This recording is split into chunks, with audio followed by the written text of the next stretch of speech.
Ladies and gentlemen, the questions you've all been asking are now being answered. Welcome to another edition of It's All About Who You Know, the podcast where influential people talk big topics in sports, faith, and more. Your host is a former Oregon State wrestler. He has a 4.9-star Uber rating and is currently undefeated in his MMA career. Here is Christian Robertson. Hey, what's going on, guys? Don't want to take too much of your time, as always, with some of these opening monologues, but this week I was able to sit down with Brent Primus. Some of you probably don't know who Brent is, and that's a shame. That is a shame. Brent Primus is one of the toughest guys in the world. Brent is a former Bellator world champion at 155 pounds, beat Michael Chandler, and then lost the belt to Michael Chandler in a 5-round fight. He lost by decision. Currently has I think he's 10-1. Got his black belt in jiu-jitsu in like 6 years, which is crazy. If you guys don't know anything about jiu-jitsu, if you're some of my normal listeners that maybe aren't MMA fans or whatever, Brent, 6 years is crazy. It takes some guys 20 years to get their black belt. So just a crazy athlete.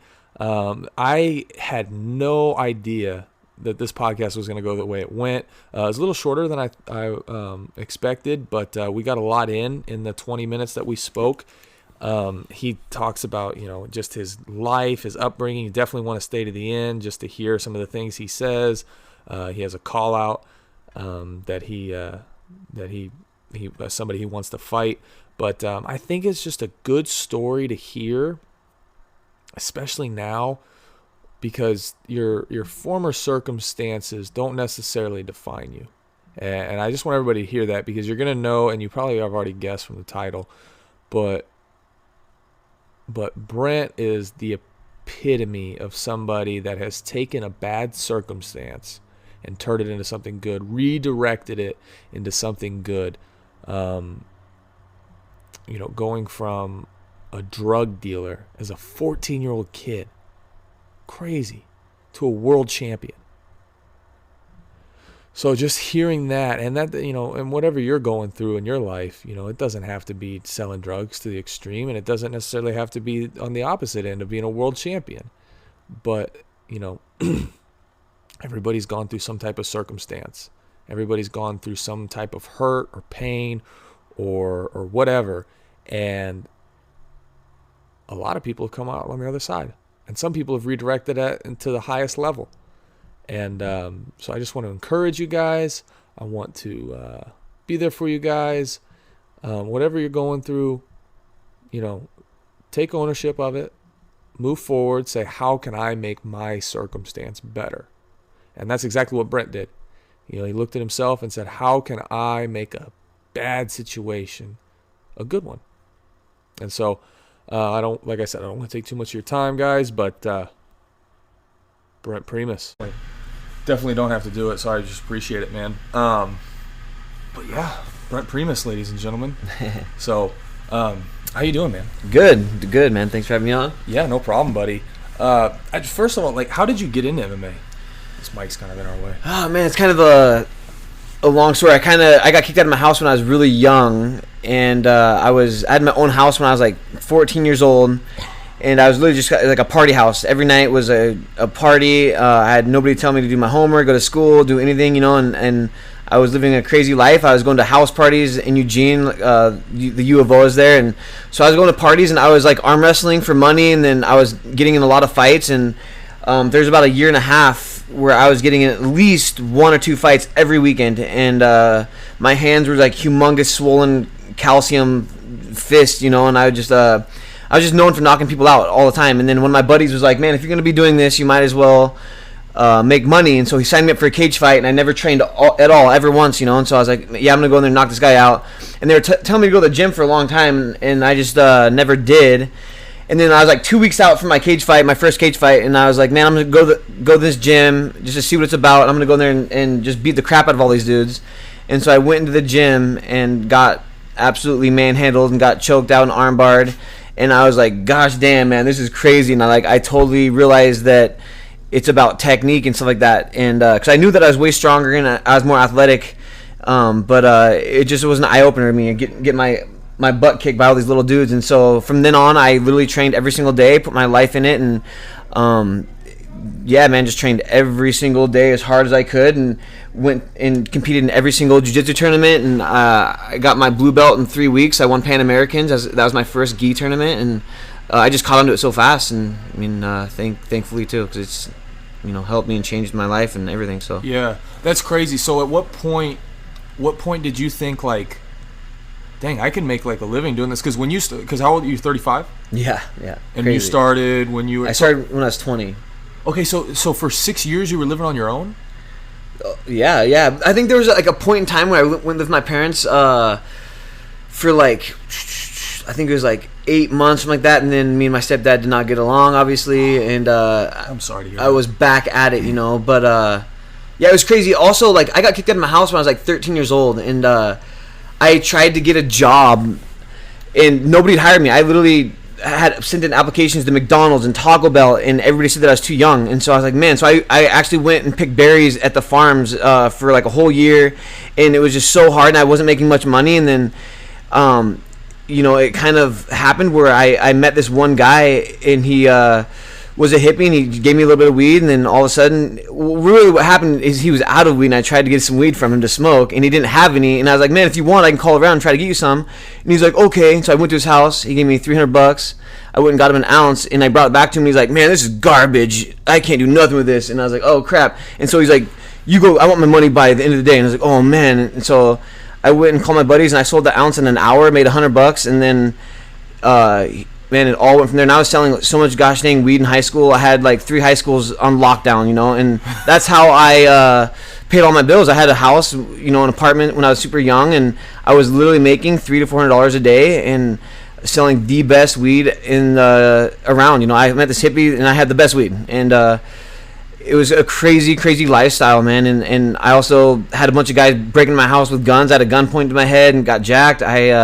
When I was 18, I had the cops break into my house, and it was crazy. And then that was the time where I was like, knew that I had to change something in my life, and that's it was like 18, 19, and that's when I was getting in all these fights. I got caught by the cops, and then right then is when I started doing jiu-jitsu. And once I started doing jiu-jitsu, it literally changed my life. I learned respect. I learned honor. I was bowing to my opponents. I was bowing to all my my opponents and all my training partners, and it literally changed my life. So if it wasn't for jiu-jitsu, man, I literally would I don't know what I'd be doing. Like, it'd be crazy. But yeah, it changed me for sure. So it was awesome. Dang, that is okay. So that is like maybe the epitome of a fighter's story.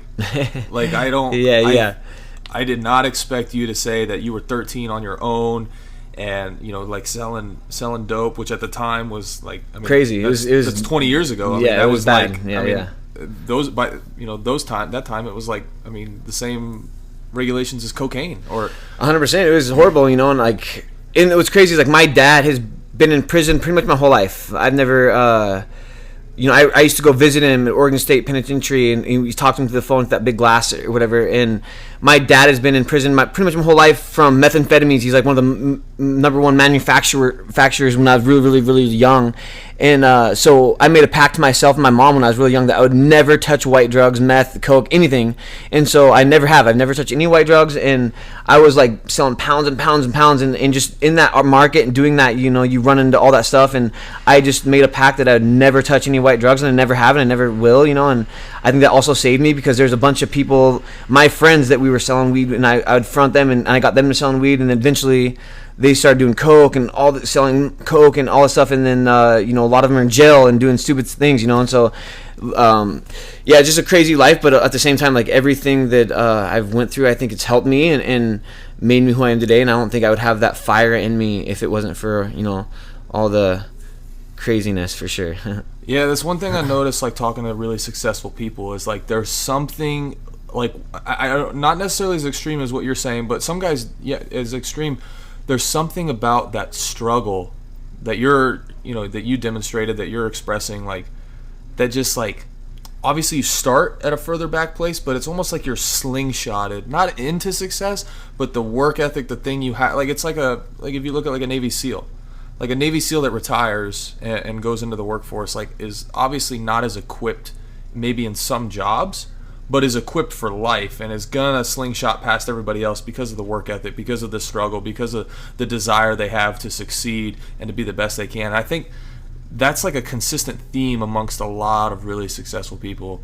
And okay, so at what point did you like, you're doing jiu-jitsu, at what point, so you went to your first you went to your first fight, you did an amateur fight, and how old were you when you started fighting amateur?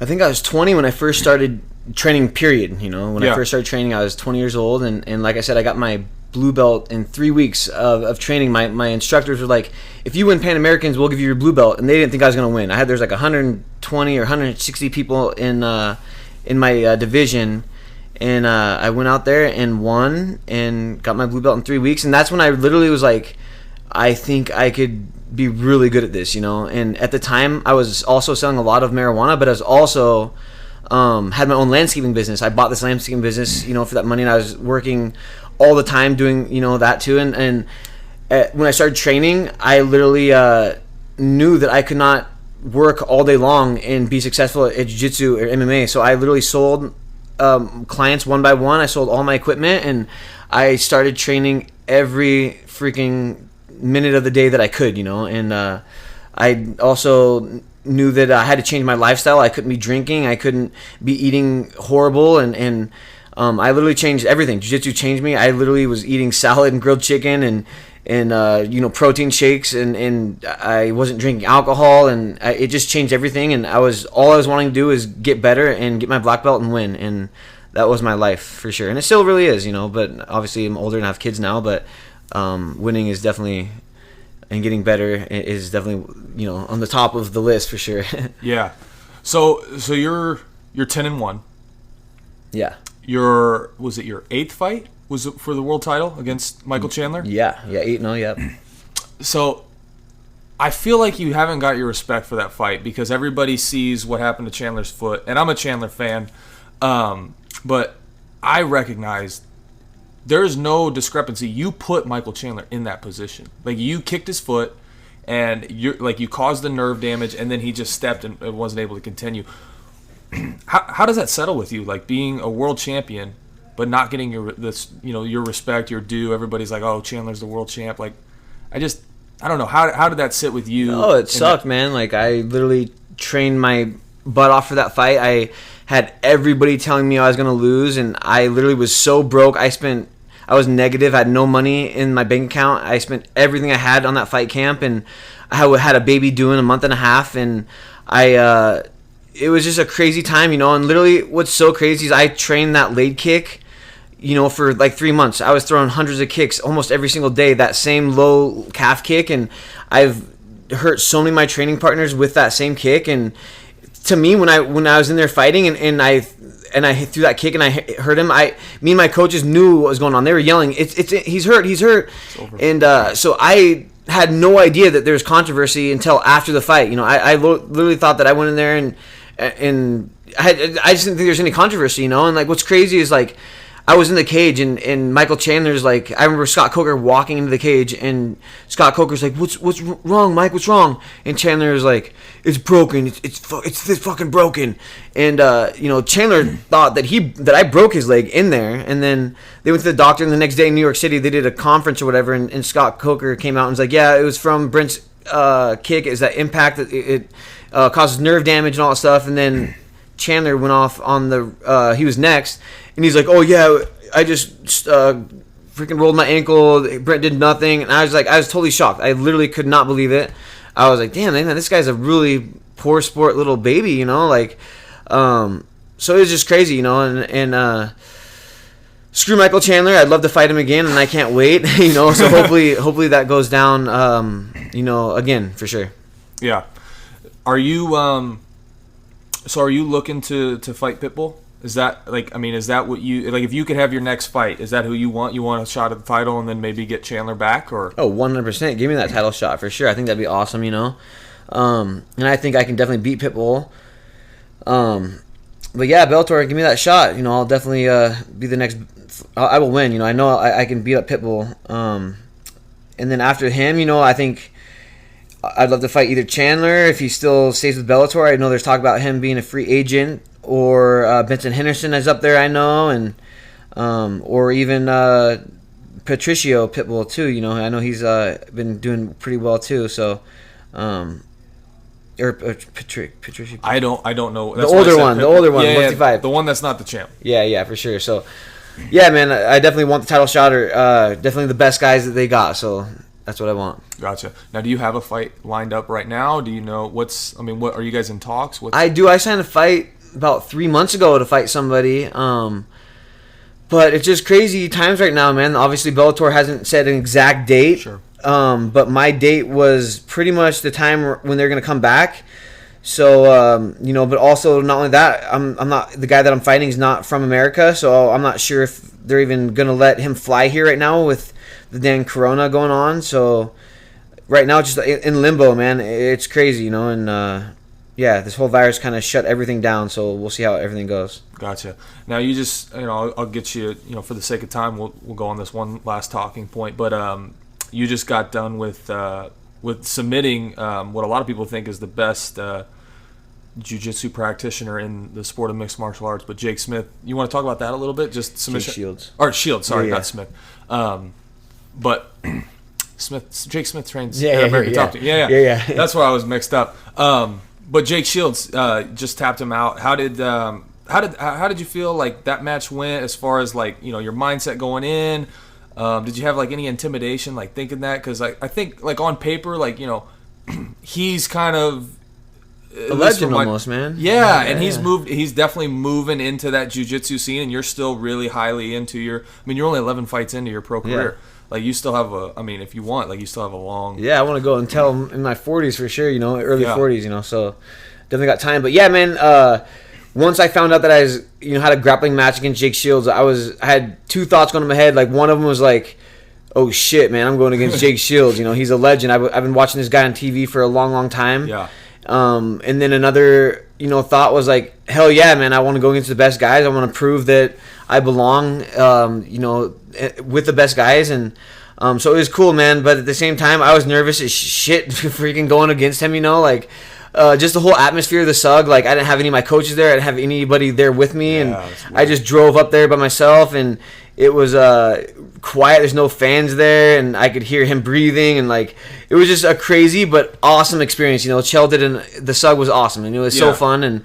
But at the same time, man, I was nervous as hell going against Jake Shields. He's a legend. I've been watching that guy on TV for a long time, and just the whole rule setting for the SUG was definitely threw me off a little bit. Like I've always just tried to go for the kill and try to submit, and the SUG is different. It's a lot of strategy, and I really had to be patient with Jake Shields. I didn't want to just go in there and blow my gas or shoot in and him take my back or I know he has a real good guillotine and back take, so I was playing really, really smart. Yeah.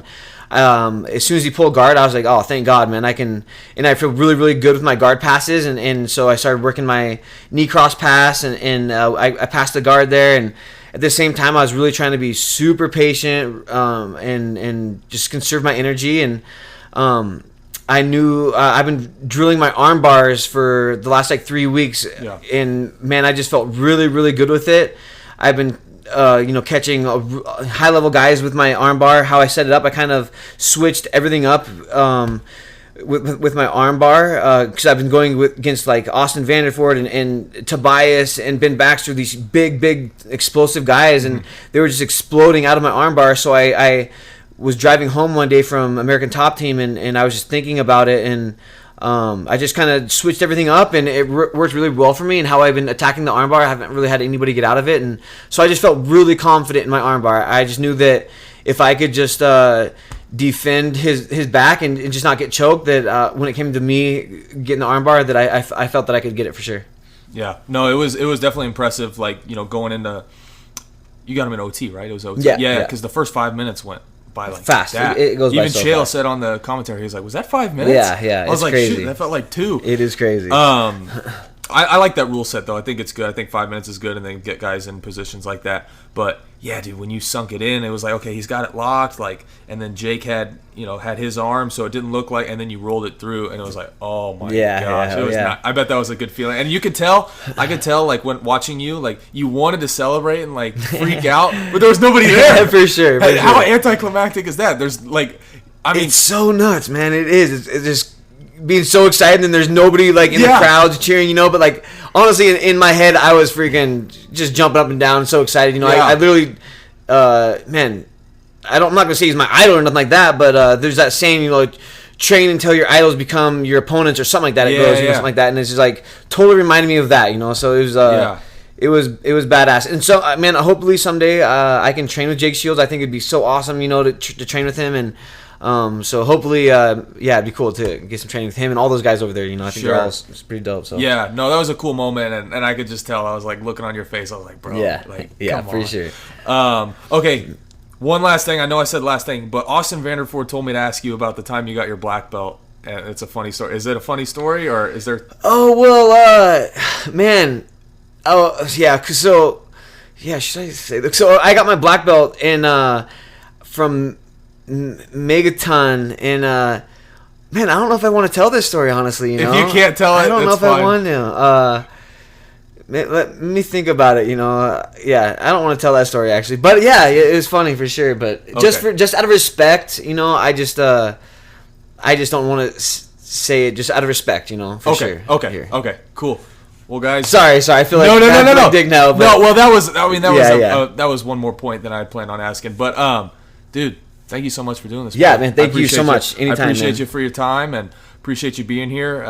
Super excited to watch your next fight, man, and just working out with you, being able to be in the same environment and stuff, man. It's awesome. So yeah, man. Thank you. I appreciate that for sure. Alrighty, guys. Did he tell you about the? Are we still on? We're still on. I have a signature sign off. Alrighty, guys. That's Brent Primus.